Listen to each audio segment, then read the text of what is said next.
tips in career advancement, how people achieve their dreams, and how you can do it too. Follow for more.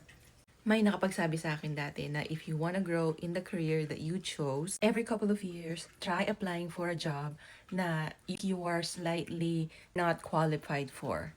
Kasi minsan, tayong mga Pinoy or usually yung mga babae in general, parang feeling natin na hindi tayo nag-a-apply sa mga jobs na gano'n dahil feeling natin hindi pa tayo ready, feeling natin marami pa tayong dapat alamin, kasi minsan natatakot tayong magkamali. Pero wag ka, proud na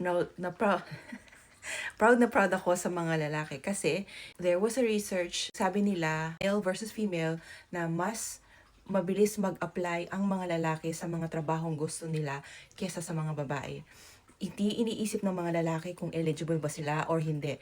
They just go straight for it and then apply. Kaya, mas maraming mga lalaki ang nakakakuha ng mga matataas na posisyon kesa sa mga babae because they just plain try.